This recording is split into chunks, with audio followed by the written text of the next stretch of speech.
Hello दोस्तों, दृष्टि IAS के इन न्यूज़ प्रोग्राम में आपका स्वागत है। आज हम जिस टॉपिक पर चर्चा करेंगे दरअसल वह एक विधेयक से संबंधित है।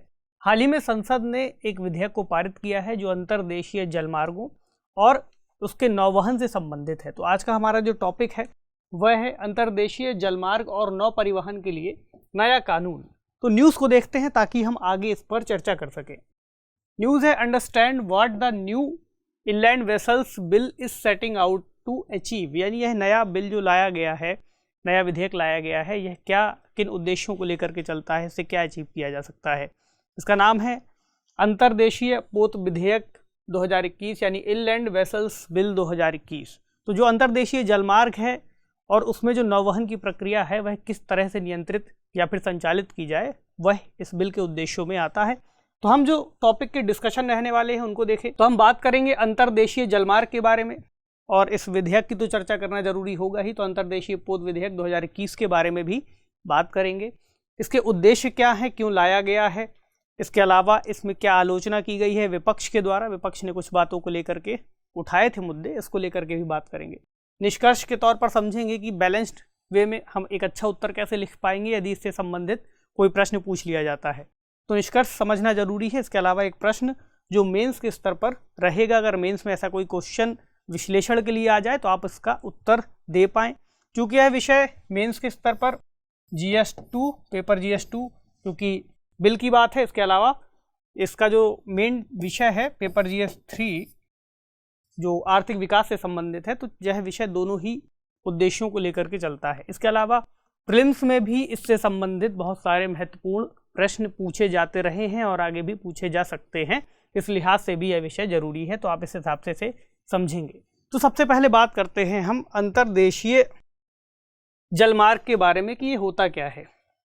जैसा कि नाम से ही स्पष्ट है, अंतर्देशीय जलमार्ग यानी देश के अंतर्गत एक यातायात की व्यवस्था के लिए एक जलमार्ग। तो देश के अंदर जलमार्ग तभी उपयोग में लाया जा सकेगा जब हमारे पास जल के कुछ स्रोत होंगे। तो जल के स्रोत के रूप में जो देश के अंदर मौजूद हैं उनमें शामिल हैं नदियाँ, नहरें, कुछ बैक वाटर्स का मतलब ऐसी कुछ नदी के जो अन्य धाराएं हैं जो निकल करके नदी के साथ में ही मौजूद हैं, लेकिन वहाँ पर डायरेक्टली नदी का पानी प्रवाहित नहीं होता है या बहुत कम प्रवाहित होता है, तो ऐसे क्षेत्रों को बैक वाटर कहते हैं। ये भी इसमें शामिल है। इसी तरह खाड़ियों का जल इसमें शामिल है। तो यह जो पूरी व्यवस्था है नदी के जरिए, नहरों के जरिए हम इसमें यातायात का संचालन करेंगे, तो यह अंतर्देशीय जलमार्गों के रूप में इसका उपयोग किया जाएगा इन संसाधनों का। तो भारत में इन संसाधनों में अंतर्देशीय जलमार्गों का एक व्यापक नेटवर्क इनके रूप में मौजूद है, तभी हम आज इस विषय पर बात भी कर पा रहे हैं। क्योंकि ऐसा कोई देश जहां यदि ऐसी कोई व्यवस्था मौजूद नहीं होगी तो वह यातायात के रूप में नदियों या फिर नहरों का उपयोग ही नहीं कर पाएगा।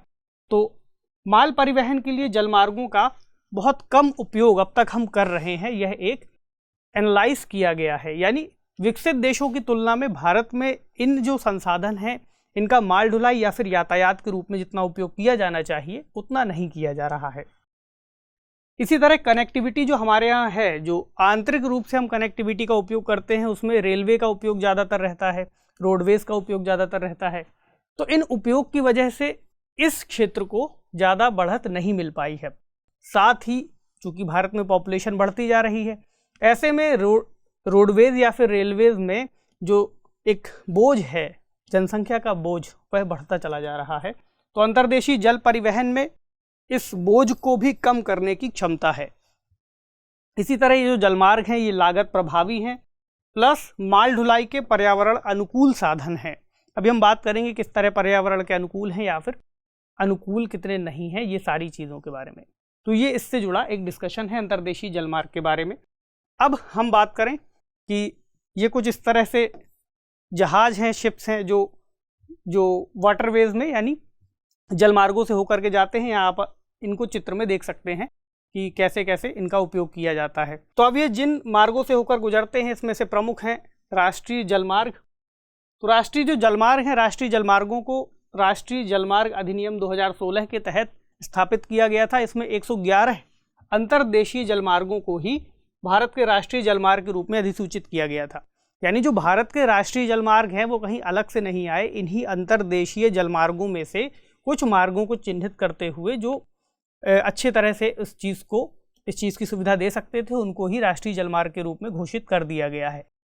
इनमें से 13 राष्ट्रीय जलमार्ग शिपिंग और नौवहन के लिए उपयोग में लाए जा रहे हैं, जो महत्वपूर्ण हैं। अभी हम कुछ की चर्चा भी करेंगे आगे। और भारतीय अंतर्देशीय जलमार्ग प्राधिकरण वाणिज्यिक नेविगेशन के लिए राष्ट्रीय जलमार्गों का विकास कर रहा है। इसके लिए इसमें वर्ल्ड बैंक की सहायता भी ली जा रही है। तो ये भी एक फैक्ट हुआ। अगर आपको इस अधिकरण से संबंधित कोई अतिरिक्त जानकारी चाहिए, इसके संरचना, इसके ढांचे के बारे में, तो हमारा ही एक ऑर्गेनाइजेशन प्रोग्राम इसके संबंध में दिया जा चुका है, जो इसके बारे में विस्तार से बात करता है। आई बटन में उसका लिंक दे दिया जाएगा, आप जाकर के उसको विस्तार से देख लीजिएगा। अभी हम इस टॉपिक में इसकी जितनी ज़रूरत है उतनी ही बात करेंगे। अब ये जो प्राधिकरण है यह कार्य करता है पत्तन, पोत परिवहन और जलमार्ग मंत्रालय के अंतर्गत, यानी ministry of ports, shipping and waterways के अंतर्गत ये कार्य करते हैं। अब बात करें प्रमुख नेशनल वाटरवेज के बारे में। यहाँ पर हमने 6 प्रमुख नेशनल वाटरवेज यानी राष्ट्रीय जलमार्गों को लिया है। वैसे 111 निर्धारित किए गए हैं, लेकिन उन सब की चर्चा कर पाना संभव नहीं होगा, क्योंकि यहाँ पर हमें कुछ प्रमुख जलमार्गों की ही बात करनी है। यहाँ पर नेशनल वाटरवेज 1, 2, 3, 4, 5 और 6 का जिक्र किया गया है। जो सवाल बनता है परीक्षाओं में वह ऐसे पूछ लेते हैं कि राष्ट्रीय जो वाटरवे है या जलमार्ग है, एक की बात अगर करें तो वह किस नदी से संबंधित है। पूछ लेगा गोदावरी कृष्णा, गोदावरी नदी, कृष्णा नदी, या फिर यहाँ पर पूछ देगा कि ब्रह्मपुत्र नदी या फिर गंगा नदी। तो विकल्प के रूप में आपको बताना होगा कि किस नदी से संबंधित है। तो इसकी अगर बात करें तो नेशनल वाटरवेज का 1 का संबंध गंगा नदी से है, और इसकी जो दूरी है वह 1620 किलोमीटर की लगभग यह तय करता है। ये इलाहाबाद से हल्दिया तक जाता है, अभी के लिए हम प्रयागराज भी कह सकते हैं। तो इतनी दूरी इसकी तय की जाती है। जो दूसरा जलमार्ग है वह ब्रह्मपुत्र नदी पर निर्मित किया गया है। इसकी दूरी लगभग 891 किलोमीटर है, और यह धुबरी से सदिया को जोड़ता है, ये वाला एरिया। ठीक है। तीसरे की बात करें तो ये यहाँ पर केरल के क्षेत्र में है, और ये जो है नहर पर बनाया गया है, यानी नहरों के तहत इसको जोड़ा गया है। और जो नहरें हैं वे तटीय स्तर पर मौजूद हैं। 205 किलोमीटर की लगभग यह रेंज तय करता है। जो चौथा है वह गोदावरी कृष्णा नदी और उससे संबंधित जो नहरें हैं उनको जोड़ करके बनाया गया है। हालांकि ये अभी निर्माणाधीन अवस्था में ही है, इसलिए इसकी जो आपको दूरी है वो अलग अलग स्रोतों में कुछ अलग मिल सकती है, लेकिन हमने एक स्रोत के आधार पर इसे 1078 किलोमीटर लिया है। इसमें जो प्रमुख राज्य शामिल हैं वे हैं आंध्र प्रदेश, तमिलनाडु और पुदुचेरी की इसमें बात की गई है, जो कि एक यूटी है। जो 5वां है नेशनल वाटरवे वह है ब्राह्मणी नदी और उससे संबंधित डेल्टा पर, और यह 588 किलोमीटर की दूरी तय करता है। इससे जुड़े जो प्रमुख राज्य हैं वे हैं उड़ीसा और पश्चिम बंगाल, ये यहाँ का क्षेत्र है। ठीक। और जो छठा है वह बराक नदी पर बनाया गया है। वह लखीपुर से भंगा को जोड़ता है, 121 किलोमीटर का है यह। इसमें जो प्रमुख इससे जुड़े हुए राज्य हैं वे हैं असम, मिजोरम, मणिपुर और त्रिपुरा। तो आप इसका एक स्क्रीनशॉट भी ले सकते हैं, ताकि आपको जब जरूरत पड़े तो आप इसे पढ़ सकें। और इनकी जो लेंथ बताई गई है, यानी जो लंबाई बताई गई है, वह है 4503, यानी ये इनके बारे में बात की गई है। जो टोटल हैं वे लगभग 24 राज्यों में फैले हुए हैं, और उनकी जो कुल दूरी है वह है 20,275 किलोमीटर सरकारी वेबसाइट के मुताबिक। तो ये हुई इनकी बात। अब हम बात करें अंतर्देशीय पोत विधेयक 2021 के बारे में। इसकी प्रमुख विशेषताएं क्या हैं। तो विधेयक की चूंकि चर्चा की जानी जरूरी है, आज का हमारा विषय भी उसी से संबंधित है। तो यह विधेयक पिछले हफ्ते संसद से पारित हो चुका है। आगे जब राष्ट्रपति जी इस पर अपनी मुहर लगाएंगे तब ये कानून का रूप ले लेगा। अब ये जो विधेयक लाया गया है ये किस कानून की जगह लेगा? ये लेगा अंतर्देशीय पोत अधिनियम 1917 के कानून की, यानी लगभग 100 साल पुराना एक कानून था जिसकी जगह पर इसको लाया गया।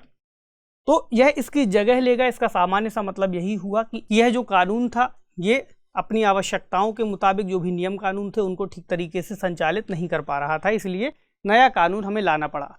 तो जो नया कानून लेकर के आए हैं, जो नया विधेयक पारित हुआ है, उसके उद्देश्य क्या हैं?